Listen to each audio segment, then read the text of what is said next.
Hello guys, welcome back to my YouTube channel.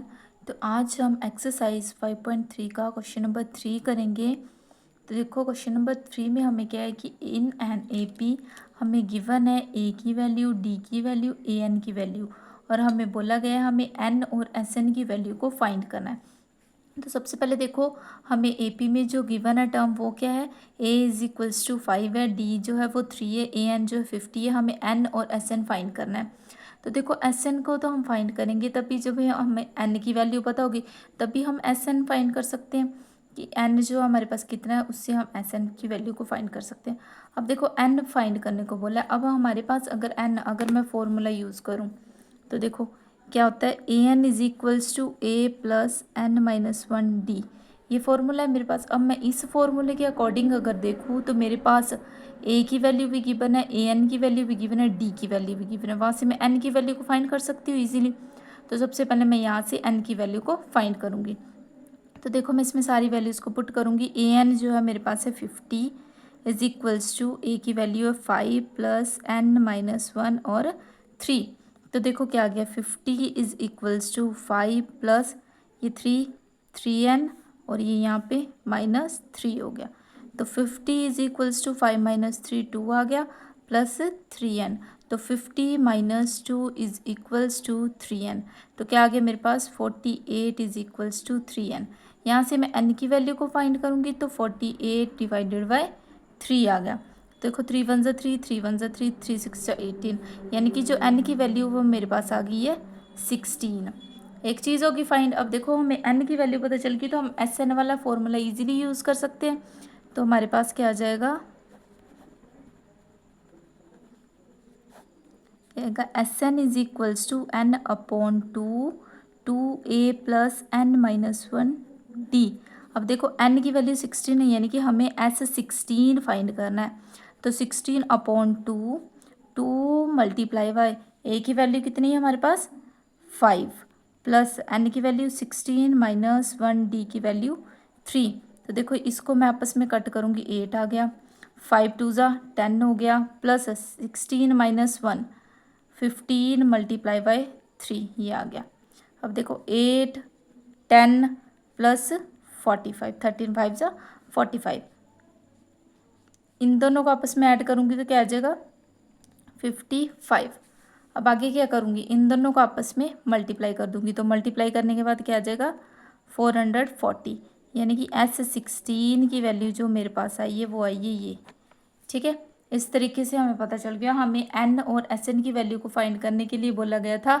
तो हमने सबसे पहले क्या किया, हमने एन की वैल्यू को फाइंड कर ली, क्योंकि हमें ए की वैल्यू गिवन थी, ए एन की वैल्यू गिवन थी, डी की वैल्यू भी गिवन थी। वहीं से हमने फॉर्मूला यूज़ किया, A N is equals to A plus N minus one D. ये फॉर्मूला यूज़ किया, यहाँ से हमने एन की वैल्यू फाइंड की, फिर हमें एस एन फाइंड करने को बोला था। अब हमें पता है फॉर्मूला ये होता है। बाकी सारी वैल्यूज़ हमारे पास गिवन थी, हमने सारी वैल्यूज़ को पुट किया, मेरे पास ये आ गया 16 की वैल्यू। वैसे देखो, हमारे पास सेकंड पार्ट क्या है।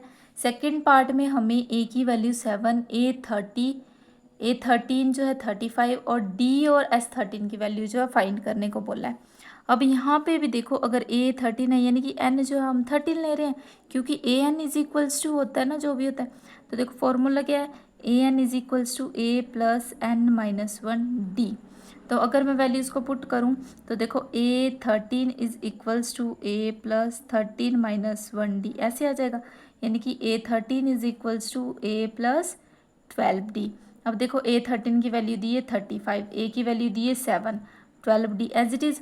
अब इस 7 को उठा के दूसरी साइड लेके आऊँगी, 12 डी को एज इट इज़ रखूँगी, तो क्या आ जाएगा मेरे पास, इसको इससे माइनस किया 28 आ गया, और 12 डी। अब मैं यहाँ से डी की वैल्यू को फाइंड करूँगी, तो D is equals to 28 divided by 12 आ गया। तो देखो, पहले 2 6 12, 2 1 ज़ा 2, 2 4 ज़ा 8, फिर 2 3 ज़ा 6, 2 7 ज़ा 14, यानी कि 7/3। तो जो डी की वैल्यू आई है वो मेरे पास आ गई है 7/3 आ गई है। अब वैसे ही हमारे पास एन की वैल्यू हमें पता है, डी की वैल्यू हमें फाइंड कर ली, एस 13 फाइंड करने को बोला है। तो हमें पता है S N is equals to N upon two A plus N minus one D होता है हमारे पास। तो एस 13 फाइंड करना है, यानी कि एन की वैल्यू 13 है, 2 मल्टीप्लाई ए की वैल्यू हमारे पास 7 है, प्लस 13 माइनस वन और डी की वैल्यू 7/3 है। फिर देखो 13/2, दोनों आपस में मल्टीप्लाई कर दिए, 14 प्लस 12 7/3, मल्टीप्लाई में यह कैंसिल हो जाएगा, 4 आ जाएगा। तो 13/2, 14 प्लस 7 4 जा 28।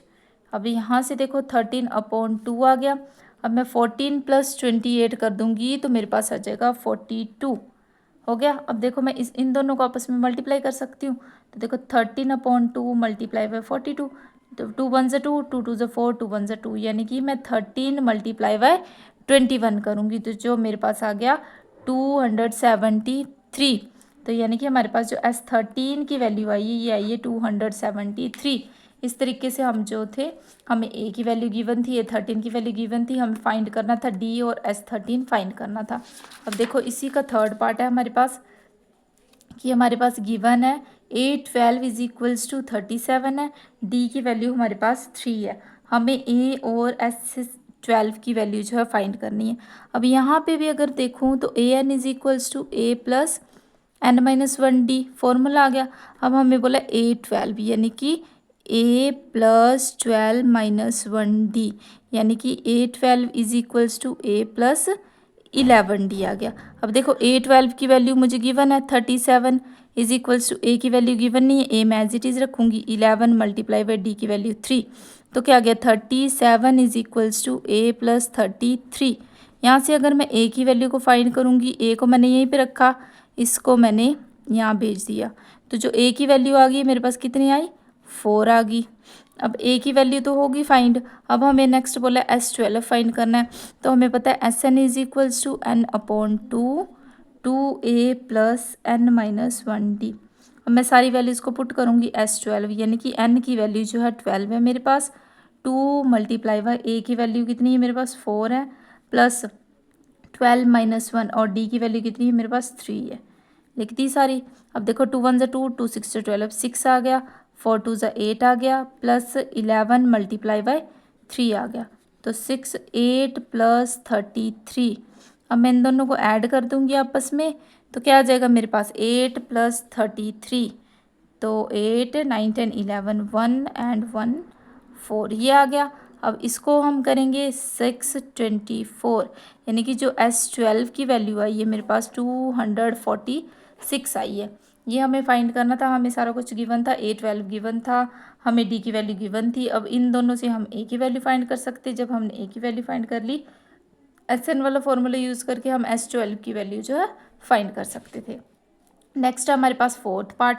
और फोर्थ पार्ट में देखो हमारे पास गिवन है कि A3 जो है 15 है, S10 जो है 125 है, हमें D और A10 की वैल्यू जो है फाइंड करने के लिए बोली गई है। अब हमें पता है कि A3 कितना होता है, A3 देखो हमें गिवन था कि A3 जो है वो 15 के इक्वल है, यानी कि A प्लस 2D जो है वो 15 के इक्वल है। अगर मैं यहाँ से A की वैल्यू को फाइंड करूँ तो क्या आएगी, 15 माइनस 2D आ जाएगी।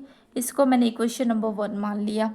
अब मुझे सेकेंडली क्या गिवन है कि S10 जो है हमारे पास 125 है। अब देखो फॉर्मूला होता है SN is equals to N/2 2A plus N-1D। Values put करूँगी तो S10 इज इक्वल्स टू 10/2 2, अब A की वैल्यू कितनी आई 15 माइनस 2D, ये वैल्यू पुट करेंगे, प्लस 10-1 और D की वैल्यू हमें गिवन नहीं है, तो D को हम एज इट इज़ रखेंगे। यहाँ से हमारे पास D की वैल्यू निकल सकती है। अब कोई भी हम फॉर्मूला यूज़ कर सकते थे, अगर मैं एन वाला फॉर्मूला यूज़ करती तब भी मेरे पास D की वैल्यू नहीं आती, क्योंकि मेरे पास A की वैल्यू भी नहीं है और D की वैल्यू भी नहीं है, दो वैल्यूज़ नहीं है, तो मुझे उस तरीके से चलना पड़ेगा कि मेरे पास एक वैल्यू आ जाए। तो मैंने A3 से जो है वो A की वैल्यू को फाइंड कर लिया सबसे पहले। जब मेरे पास A की वैल्यू आ गई, अब मुझे पता है कि अगर मैं SN वाला फॉर्मूला यूज़ करूँगी मेरे पास सारी वैल्यूज़ होंगी एक D को छोड़ के, तो वहाँ से मेरे पास जो है D की वैल्यू आ जाएगी। जब मेरे पास D की वैल्यू आ जाएगी मैं यहाँ पुट करूँगी तो मेरे पास A की वैल्यू भी आ जाएगी, वहीं से मैं A10 को भी फाइंड कर सकती हूँ। तो देखो 2 1 2, 2 5 10, तो पहले तो S10 की वैल्यू हमें दी हुई है, ये आ गया 5। अब अंदर मल्टीप्लाई कर देंगे, 12 2 30 और 2 2 4D प्लस 9D आ गया। तो देखो इसको फिर डिवाइड में जाएगा, ये ऐसे रखो पहले, तो 13 प्लस 5D आ गया मेरे पास। अब देखो मैं इसको क्या करूँगी, नीचे भेज दूँगी डिवाइड में। 125 divided by this 30 plus 5d आ गया। तो 5 1 से 5, 5 2 से 10, 2 कैरी, 5 5 से 25, this is equals to this. अब क्या करूँगी मैं, इस 5d को अगर मैं यहीं पे रखती हूँ तो इसको मैंने क्या किया, इस साइड भेज दिया। 5d एज इट इज़, इसमें से इसको माइनस किया, -5 इज इक्वल्स टू 5d, यानी कि जो d की वैल्यू आई है वो मेरे पास -1 आ गई है। अब जब d की वैल्यू -1 आ गई तो मैं इसको क्या करूँगी, इक्वेशन 1 में पुट कर दूँगी। Put d is equals to -1 in equation 1। तो यहाँ से क्या आएगा, मेरे पास a की वैल्यू आ जाएगी। तो क्या आ जाएगी, a is equals to 15 plus 2, that means a is equals to 17, ये वैल्यू आ गई। अब मुझे क्या बोला गया है कि मुझे a10 की वैल्यू फाइंड करनी है। अब देखो a10 क्या होता है, मेरे पास a प्लस 9d। अब मेरे पास a की वैल्यू भी है और d की वैल्यू भी है, तो that is equals to a की वैल्यू आ गई 17 plus 9 minus 1, that is equals to 17 minus 9। तो जो a10 की वैल्यू आई है वो मेरे पास 8 आ गई है। ये थी मेरी वैल्यू।